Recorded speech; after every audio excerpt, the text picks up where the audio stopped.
নারী সংস্কার কমিশন নিয়ে বাংলাদেশে অনেক আলোচনা পর্যালোচনা হয়েছে, হচ্ছে, সামনেও হবে। একটা পয়েন্ট দুদিন আগে লক্ষ্য করেছে, নারী সংস্কার কমিশনের দায়িত্বশীল দুজন মহিলা কোনো এক টকশো অনুষ্ঠানে যাওয়ার পরে তাদেরকে যখন বলা হলো যে আপনারা যে সংস্কার কমিশনে যে দাবি দাওয়াগুলো এনেছেন এগুলো তো ধর্মীয় মূল্যবোধের সাথে যায় না, তারা জবাবে বললেন, আমরা এগুলো করার সময় আমরা ধর্মকে আমরা কাছে টানি নাই, আমরা ধর্মকে বাদ দিয়েই করেছি। একটা রাষ্ট্রের পরিচালনা পরিষদ একটি রাষ্ট্রের মূলনীতি কোন অবকাঠামোতে চলবে সেটা ধর্মহীন ভাবে তারা পরিচালনা করার জন্য প্রচেষ্টা চালাচ্ছে। সমাজকে ধর্মহীন করার জন্য পায়তারা চালনা করছে। আমি আপনাদের সকলের জ্ঞাতার্থে একটা আওয়াজ দিতে চাই, সমাজের কিছু মানুষ আপনাকে জান্নাতের পথে ডাকবে, কিছু মানুষ আপনাকে জাহান্নামের পথে ডাকবে, কিছু মানুষ আপনাকে পরকালমুখী করবে, কিছু মানুষ আপনাকে দুনিয়ামুখী করবে। দুনিয়াতে যে সমস্ত ব্যক্তিরা মানুষকে দুনিয়ামুখী করে, আল্লাহকে ভুলিয়ে দেয়, এই সমস্ত মানুষগুলো কিয়ামতের বিভীষিকাময় দৃশ্য দেখার পরে আল্লাহকে ডেকে বলবে, আল্লাহ আমরা তো মূলত অপরাধী ছিলাম না, এই কিছু নেতা কর্মীদের অনুসরণ করতে গিয়েই তো মূলত আমরা আজকের এই কঠিন শাস্তির সম্মুখীন হচ্ছি। আল্লাহ তুমি এক কাজ করো, যে সমস্ত নেতারা আমাদেরকে তোমাকে ভুলিয়ে জাহান্নামী বানিয়েছে, আদাল্লুনা যারা আমাদেরকে গুমরাহ করেছে, ফাআতিহিম আযাবান যিফাম মিনান নার, আল্লাহ তুমি এদেরকে জাহান্নামের দ্বিগুণ শাস্তি প্রদান করো। কিয়ামতের দিন এরা আল্লাহকে বলবে, আল্লাহ পাক তখন বলবেন, ক্বালা লিকুল্লিন যিফু ওয়ালাকিন লা তা'লামুন, দ্বিগুণ শাস্তি শুধুমাত্র নেতারা ভোগ করবে না, যে সমস্ত অনুসারীরা আমার কোরআন বাদ দিয়ে, পরকালের চিন্তা চেতনা বাদ দিয়ে ওই সমস্ত নির্বোধ নেতা এবং নেত্রীদের আনুগত্য মেনে দুনিয়াতে মনচাহি জিন্দেগি যাপন করেছে, তাদের প্রত্যেকের জন্য জাহান্নামের দ্বিগুণ শাস্তি। চিৎকার দিয়ে বলেন নাউযুবিল্লাহি মিন যালিক। সকলে কথা খুব ভালো করে মনে রাখবেন,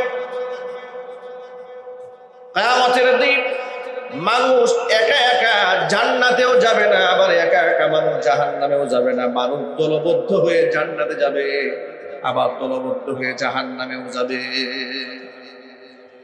সূরা জুমারের মধ্যে আল্লাহ পাক বলেছেন, ওয়াসিকাল্লাযীনা কাফারু ইলা জাহান্নামা যুমারা,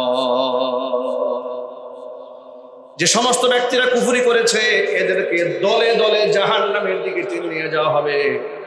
আবার পরে আয়াতে আল্লাহ পাক বলছেন, ওয়াসিকাল্লাযীনা তাকাউ রাব্বাহুম ইলাল জান্নাতি যুমারা, তাকওয়াবান এবং পরহেজগার ব্যক্তিদেরকে দলে দলে জান্নাতে টেনে নিয়ে যাওয়া হবে। জোরে বলেন সুবহানাল্লাহ। জাহান্নামে লোকেরা দলে দলে যাবে, জান্নাতে লোকেরা দলে দলে যাবে। একা একা আল্লাহ পাক কাউকে জান্নাতে নেবেন না। সুবহানাল্লাহ বলেন। কিয়ামতের দিন ইমানদারদের কাছ থেকে বেঈমান কাফেরদেরকে আল্লাহ পাক যখন আলাদা করে দিবেন, সূরা ইয়াসিনের মধ্যে আপনারা সকলে পড়েছেন, আল্লাহ পাক বলবেন, ওয়ামতাজুল ইয়াউমা আইয়ুহাল মুজরিমুন, অপরাধীরা সব আলাদা হয়ে যাবে। অপরাধীরা কি হয়ে যায়? আলাদা হয়ে যায়। দেখেন, সমাজের মধ্যে আমরা যখন বসবাস করি আমরা কিন্তু সমাজবদ্ধ হয়ে সব একসাথে থাকি, নামাজি বেনামাজি, আস্তিক নাস্তিক, মুনাফেক মুশরিক, সব এক জায়গায় আছি না? সব জায়গায় আছি। মসজিদের মধ্যে কত শ্রেণীর মানুষ নামাজ আমরা জমা হয়ে আছে, নামাজি আছে, এখানে বেনামাজিও আছে।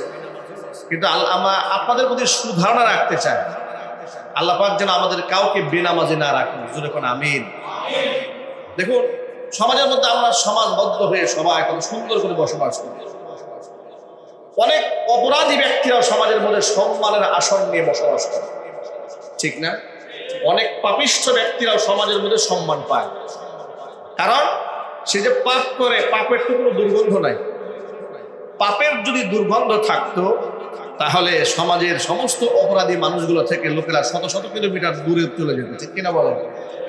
কিয়ামতের দিন আল্লাহ পাক একটা ঘোষণা দিবেন, ওয়ামতাজু ইয়াউমা আইয়ুহাল মুজরিমুন, অপরাধীরা তোমরা আলাদা হয়ে যাও। আপনি একটু কল্পনা করেন, আল্লাহ পাক যখন এমন একটা ঘোষণা দেবেন, ওয়ামতাজুল ইয়াউমা আইয়ুহাল মুজরিমুন, অপরাধীরা আলাদা হয়ে যাও।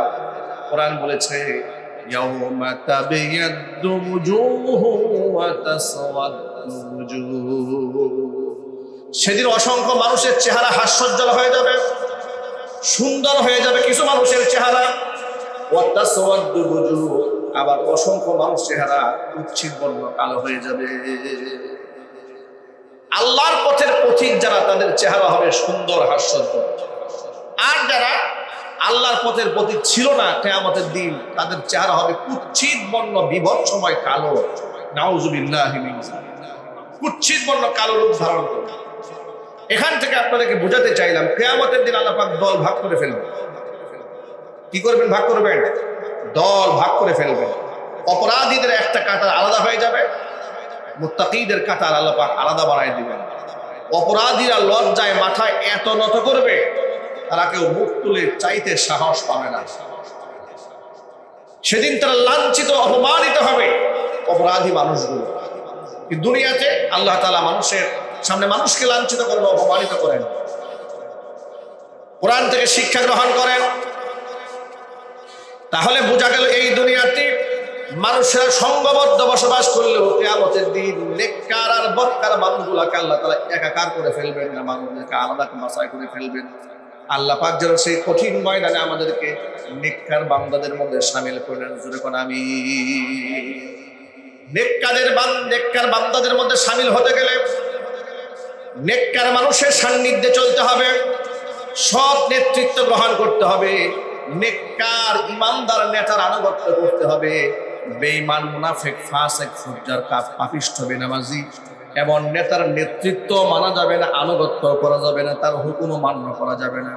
বাংলাদেশে এমন নেতা আছে, মুসলমানের ঘরে জন্ম হয়েছে, মসজিদে আজান হচ্ছে, মাইকে ভাষণ চলতেছে, নামাজের জন্য নিজেও প্রস্তুতি গ্রহণ করে না, তার কর্মীদেরকেও নামাজের কথা বলে না।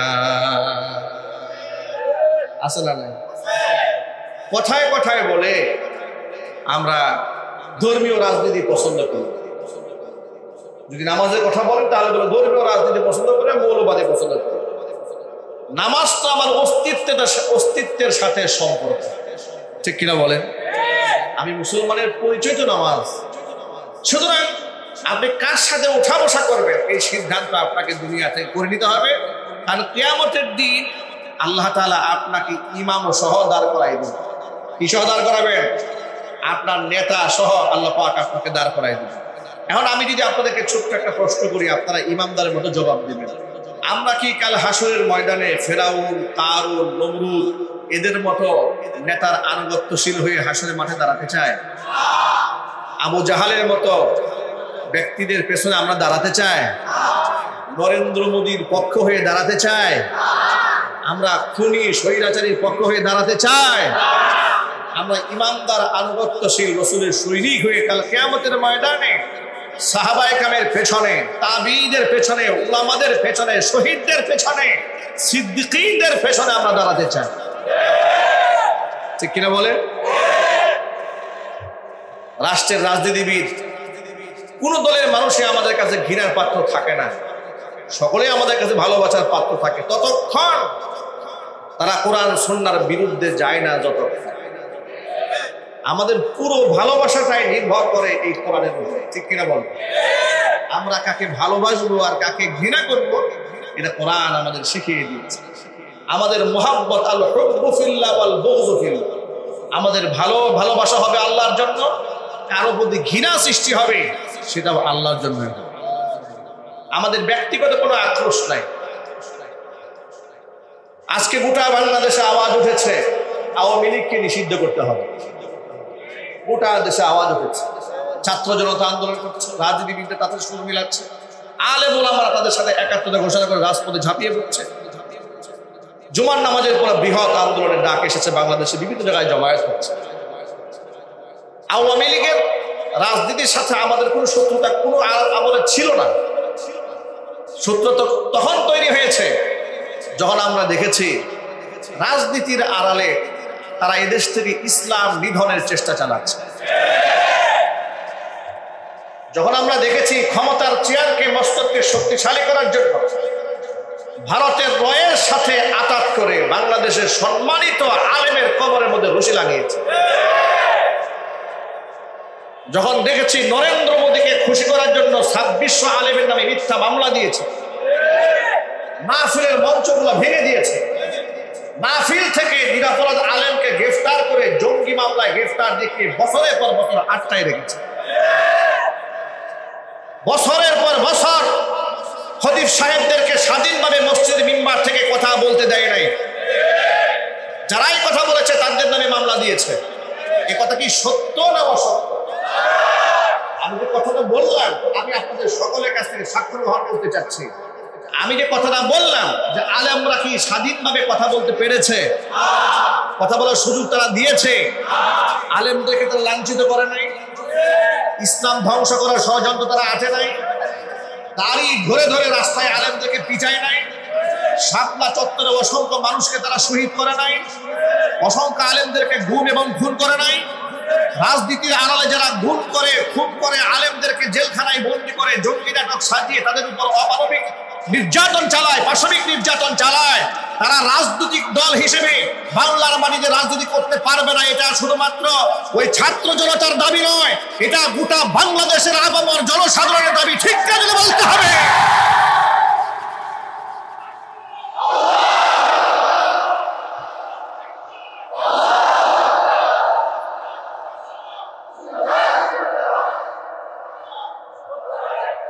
আমি আপনাদের স্পষ্টভাবে বলে দিয়ে কান খুলে শুনে রাখুন, শাপলা চত্বরে আমাদের কোনো রাজনৈতিক দাবি দাবা ছিল না।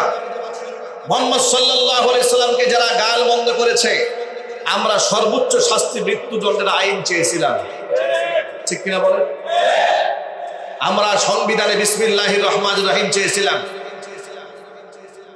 নবী করিম সাল্লাল্লাহু আলাইহি সাল্লাম শেষ নবী, কাদিয়ানীরা কাফের, তাদেরকে রাষ্ট্রীয়ভাবে ঘোষণা চেয়েছিলাম। এই সমস্ত নারী এবং পুরুষের মধ্যে পর্দার পার্টিশন চেয়েছিলাম। আমরা এই সমস্ত দাবি দাবাগুলো করার কারণে আমাদেরকে তারা কুকুরের মতো গুলি করে রাতের আধারে মেরেছে, লাশগুলাকে গুম করে ফেলেছে, খুন করে ফেলেছে। এগুলা চোখের সামনে দেখার পর যে মুসলমান তাদের পক্ষে কথা বলে, আল্লাহর কসম ওদের হাসর হবে ফিরআউন নমরুদের সাথে। সুতরাং ছাত্র জনতার সাথে এই জাতি জুলাই আগস্টের বিপ্লবে যেভাবে একাত্মতা ঘোষণা করেছে, এই আওয়ামী জঙ্গি গোষ্ঠী রাষ্ট্রীয়ভাবে নিষিদ্ধ হোক, এই দাবিতেও আমরা এই দেশের সাধারণ মুসলমান সব ঐক্যবদ্ধ আছি। আপনারা আছেন না? কারা কারা আছেন? দু হাত দেখতে চাচ্ছি, কারা কারা আছেন?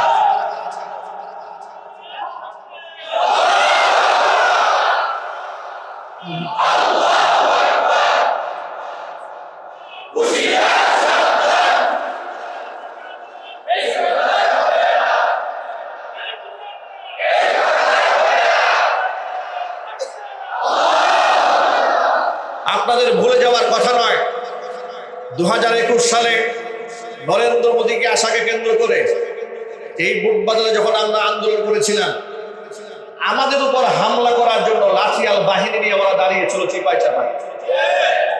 ইতিহাস আপনারা ভুলে গেছেন।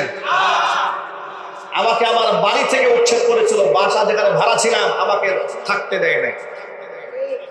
4টা বছর বুটবাজার কেন্দ্রীয় মসজিদে ওরা আমাকে ঢুকতে দেয় না। ইতিহাস আমরা ভুলে যাই না।